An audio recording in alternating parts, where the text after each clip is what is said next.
Patá, muito obrigado pela excelente, veemente exposição.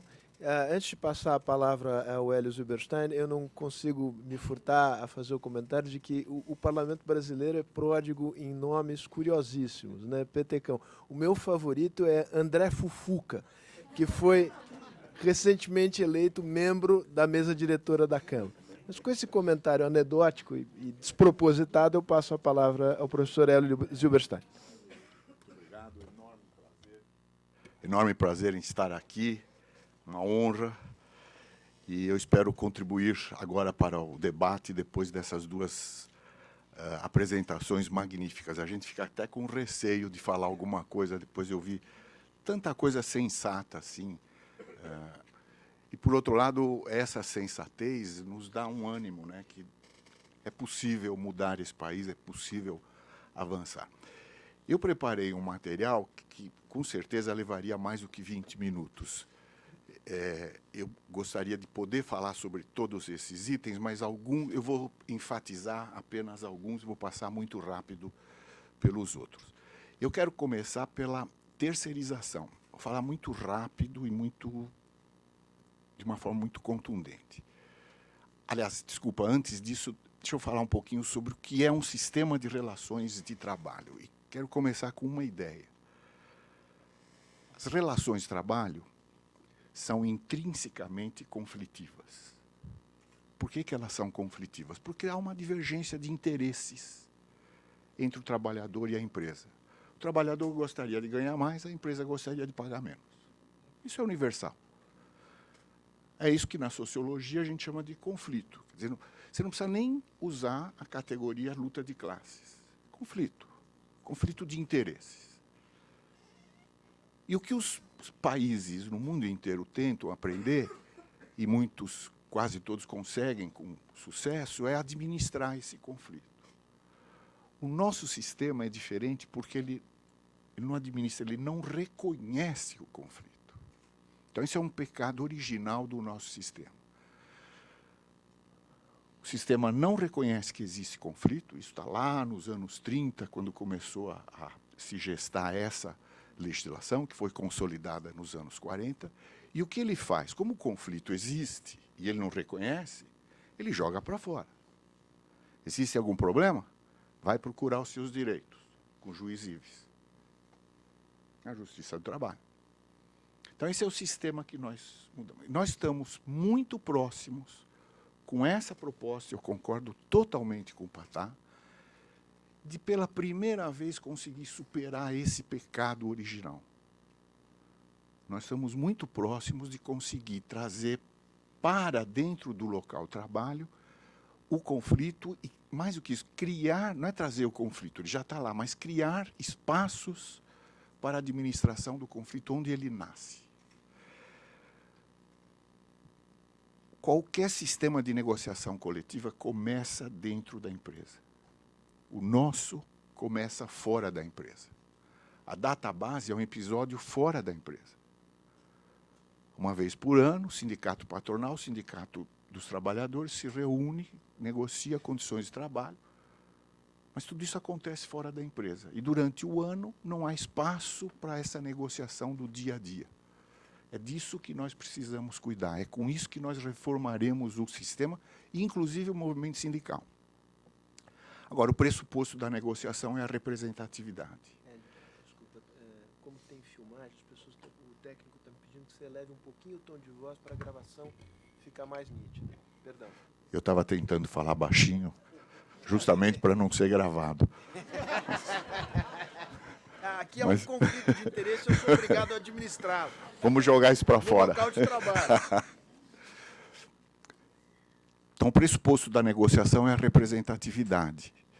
E esse é um problema que não está enfrentado nessa proposta. Eu vou voltar a esse ponto, eu acho que é possível a gente enfrentar agora também. Agora, evidentemente, litígio na justiça não é a maneira melhor, não é a maneira mais democrática, nem mais eficiente de cuidar disso. Terceirização, muito rapidamente. Neste século, a empresa vencedora é a empresa que se horizontaliza. O tempo da empresa vertical, do grande conglomerado que fazia tudo dentro, passou. Por que o conglomerado tinha que fazer tudo dentro? Porque era muito difícil coordenar fora. Hoje, com a tecnologia, esse problema está resolvido. É menos custoso você coordenar atividades fora do que trazer tudo para dentro. Por isso, não faz o menor sentido falar em atividade fim, atividade meio. Não existe isso. E essa ideia de atividade fim e meio separadas traz uma insegurança enorme. Eu vou dar um exemplo aqui. Telemarketing. É atividade fim ou atividade meio? Os juízes não concordam sobre isso. Dependendo do juiz que vai julgar um determinado caso, ele pode considerar fim ou meio. E aí a sentença depende do que o juiz entende. Quer dizer, é uma coisa que, além de tudo, provoca uma enorme insegurança jurídica. No mundo inteiro, a terceirização é livre. No mundo inteiro, inclusive na Europa.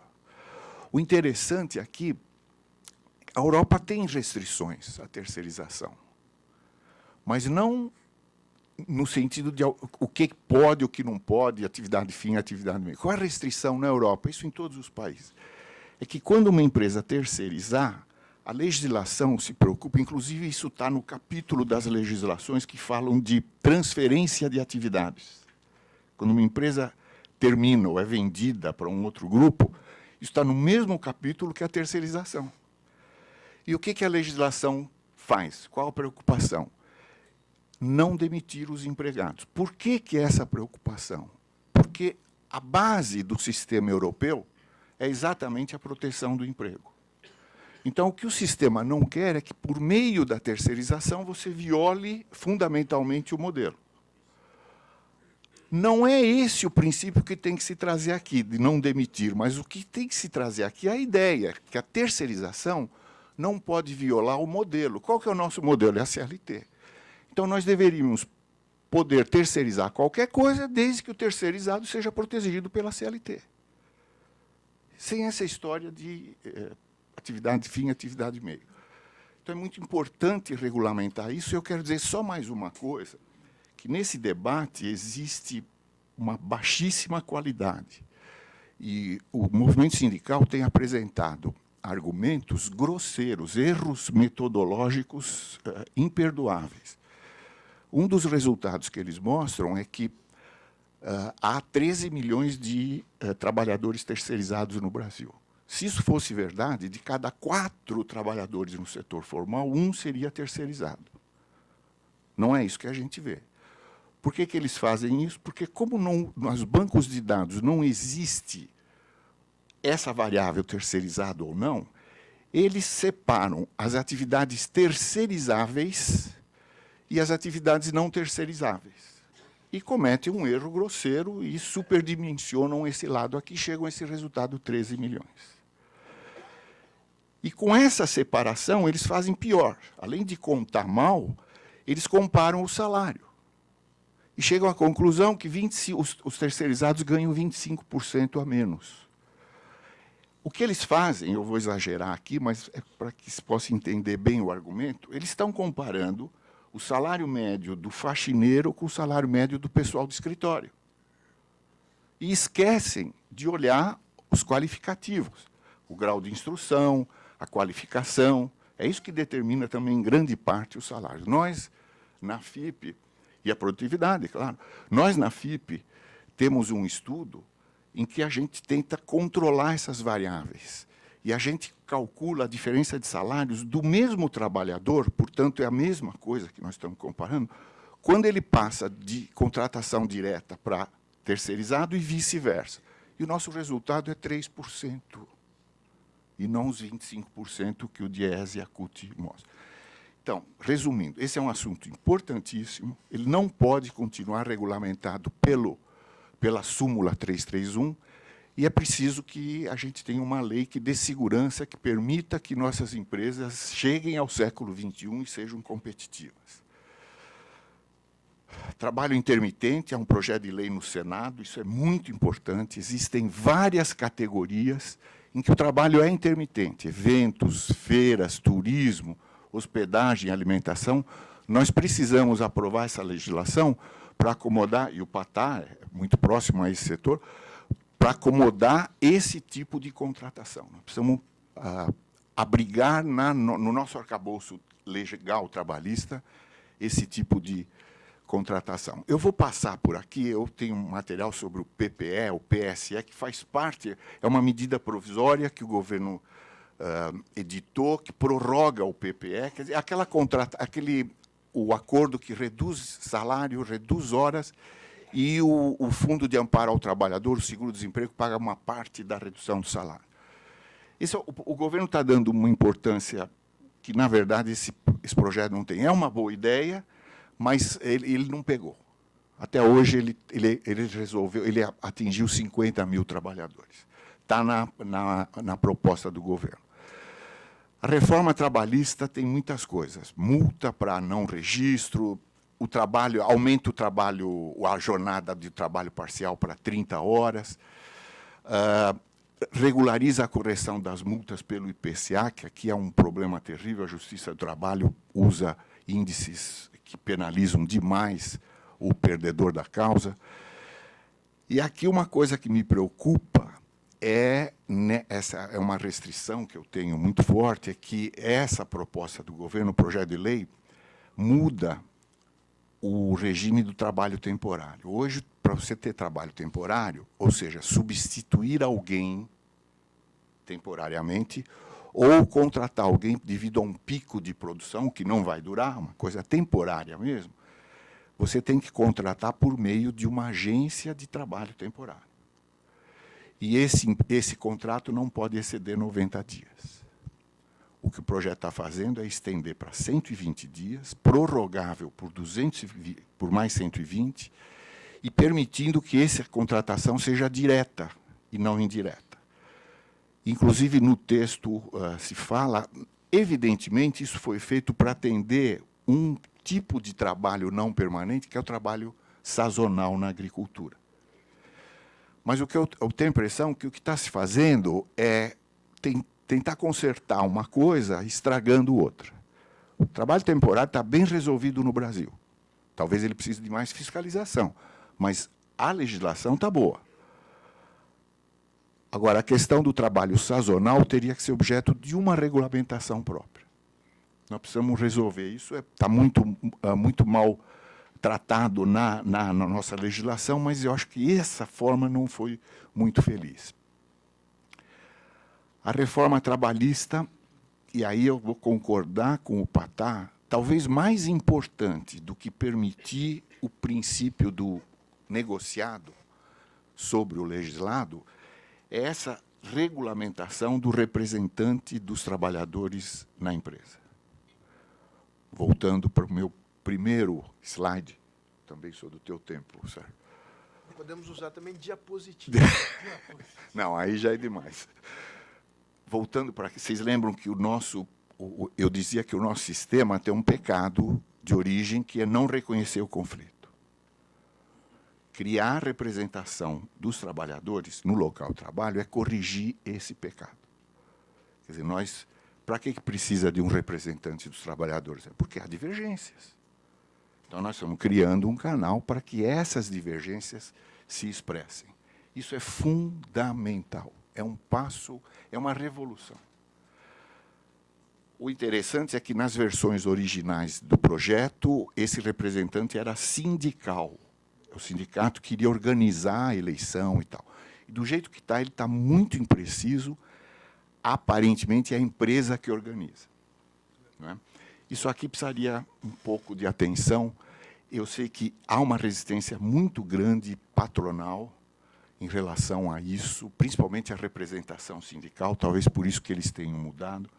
Mas esse é um ponto que precisa de muito cuidado, muita atenção, porque é um ponto fulcral. É a revolução que essa legislação vai criar. Então, a gente precisa ter muito cuidado, conversar muito, e chegar numa fórmula que contente todos os interesses aqui. Agora, é fundamental. Primeiro, Por que isso é fundamental? Porque, na medida em que você cria essa possibilidade da vocalização do conflito no local de trabalho, você automaticamente está diminuindo a necessidade da justiça do trabalho. Você não está mais mandando para fora tudo. Você está resolvendo aqui. Então, isso é uma revolução para nós, mas é uma coisa antiquíssima lá fora. Vocês podem pesquisar, qualquer modelo de negociação coletiva começa dentro da empresa. E nós, 70 anos depois, 80 anos, né, depois da CLT, estamos chegando a essa conclusão. Não podemos perder essa oportunidade, a gente precisa caprichar, e a legislação tem que ter alguns parágrafos melhores para cuidar disso aqui. Uma coisa muito positiva. Quero mostrar esse gráfico. As barras verticais, vejam, a grande parte de não existir esse tratamento do conflito onde ele nasce, resulta nisso aqui. As barras verticais representam a quantidade de empregos formais. A gente começa lá em 1990, com 23 milhões, e vamos crescendo durante os anos 90, depois uma aceleração na primeira década, e agora a gente está perdendo empregos, mas hoje nós temos 47 milhões de trabalhadores, 2016. Essa linha baixa, azul, é o número de reclamações trabalhistas. E a gente chegou, no ano passado, a 2.800.000 novas reclamações na primeira instância. E a linha de cima é a taxa de reclamação, quer dizer, eu dividi o número de reclamações pelo número de empregos existentes. E é mais ou menos 5% a tendência. Vejam que na década de 90, onde houve recessão, reestruturação, uma crise muito grande, essa taxa passou dos 8%.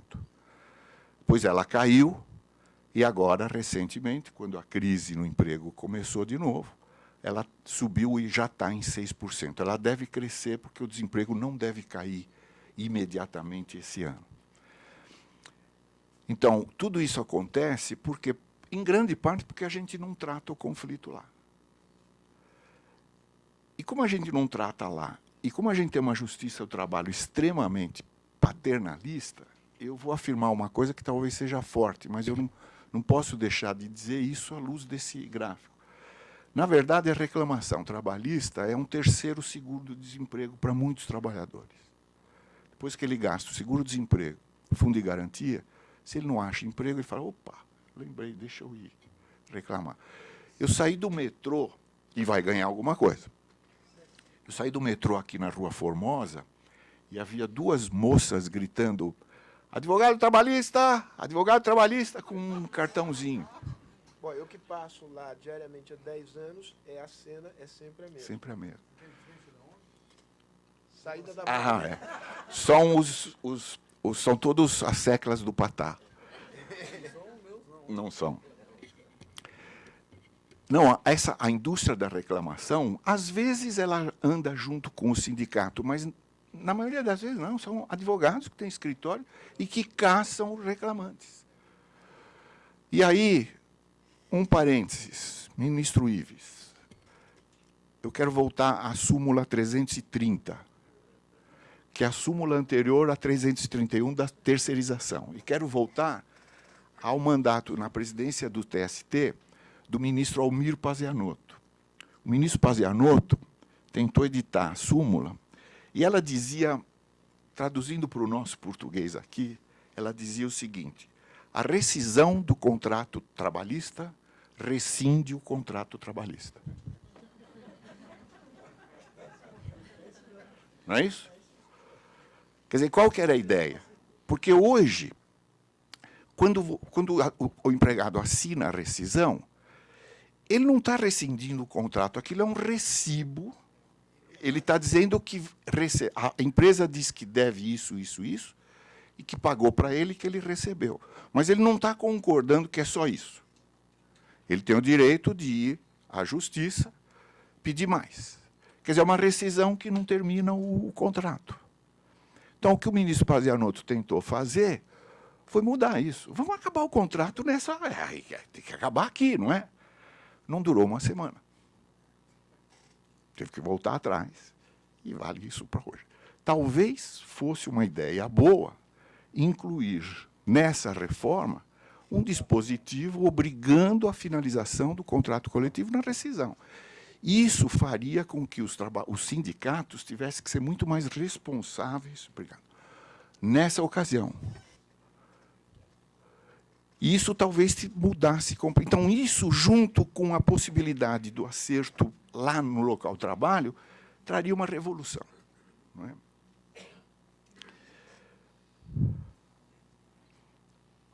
A outra coisa fundamental dessa reforma é a prevalência do negociado. Olha o que está escrito no projeto, olha que coisa forte. A convenção ou o acordo coletivo tem força de lei quando dispuser sobre... E aí vem um rol de situações. A negociação coletiva tem força de lei. Olha que coisa. E aí vem 13 itens. Parcelamento de férias, jornada de trabalho, pode flexibilizar, desde que obedeça às 220 horas mensais, parcelamento da PLR, horas em itinerário, que é uma fonte de insegurança enorme hoje. Quer dizer, foram colocadas aí a maioria das situações que causam enorme insegurança e que se abre, então, a possibilidade de negociar. O intervalo intra-jornada, a ultratividade do instrumento coletivo, quer dizer, o TST tem uma súmula dizendo que, quando a convenção ou o acordo coletivo termina, ele não termina. Ele continua valendo, para sempre. 277. Isso já voltou atrás, a 277. É verdade. Então, agora, o que está se abrindo é a possibilidade de negociar o período em que, digamos que há um impasse e não foi renovado ainda. De fato, esse a gente precisa ver o que faz. Mas não pode valer para frente.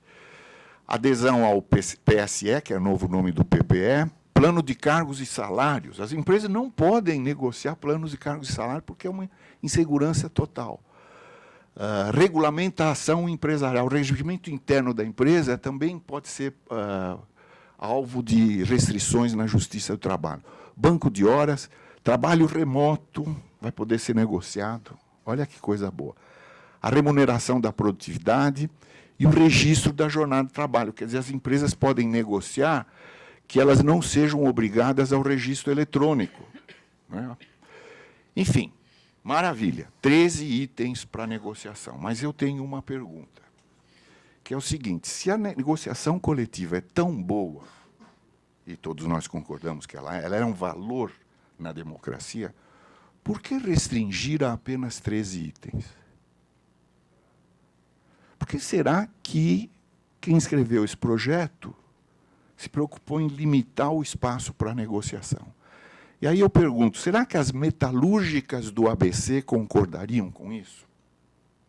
Por que eu estou dizendo especificamente sobre essa categoria? Algum tempo atrás, essas metalúrgicas propuseram e conseguiram negociar, o sindicato apresentou na mesa a ideia de que o último mês da licença maternidade fosse flexibilizado e transformado em 2 meio meses de meio expediente, para não romper, para suavizar a separação da mãe com o bebê. Isso é uma coisa importante em todos os lugares onde há mulheres trabalhando. Não pode, isso é ilegal, é contra a CLT. Por que eu estou dizendo isso? Porque, além dessas 13 situações, devem existir centenas de outras situações que poderiam ser objeto de negociação. E, se a gente limita às 13, nós fazemos o trabalho pela metade. Exatamente. A minha sugestão é que se elimine essa lista e que se diga apenas o que não pode ser negociado. E aí eu só vejo uma coisa que não pode ser negociado, eu concordo, que são as coisas relativas à saúde e segurança no trabalho.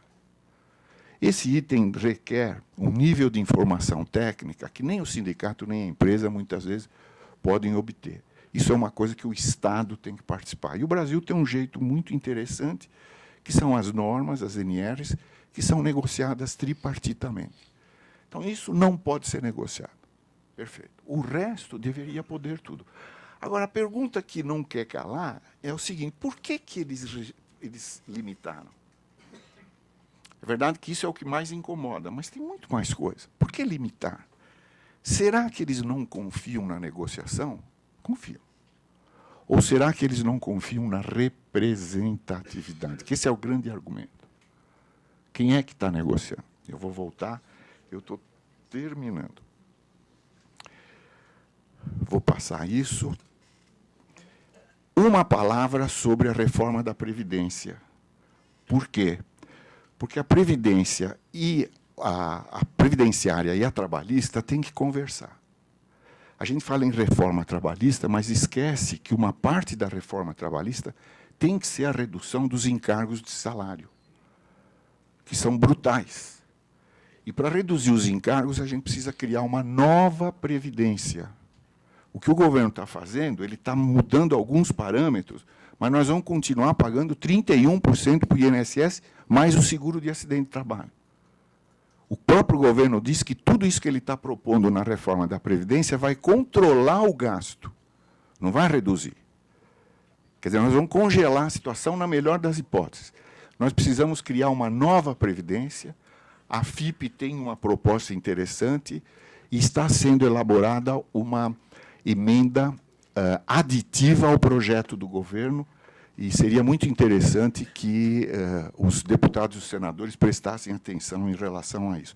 A grande inovação que nós propomos nessa reforma é juntar o Fundo de Garantia com o Seguro-Desemprego numa conta capitalizada que se transformaria numa conta individual de poupança para o desemprego e para a Previdência. Seria o FGTS-P, de poupança.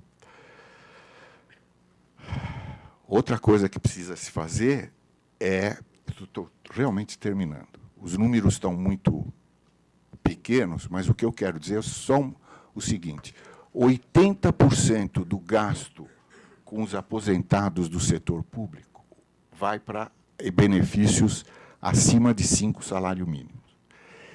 E isso aqui é 200 bilhões. E nós gastamos 400, são 1,5 milhão de pessoas. E nós gastamos 420 bilhões com 33 milhões de beneficiários no seguro do INSS abaixo de 5 salários mínimos. Então, nós precisamos... O alívio fiscal tem que vir por esse meio aqui. Essa emenda também contempla isso. As medidas estão na direção certa. Minha preocupação com o trabalho temporário, a prevalência do negociado, como é que a gente poderia resolver a representatividade?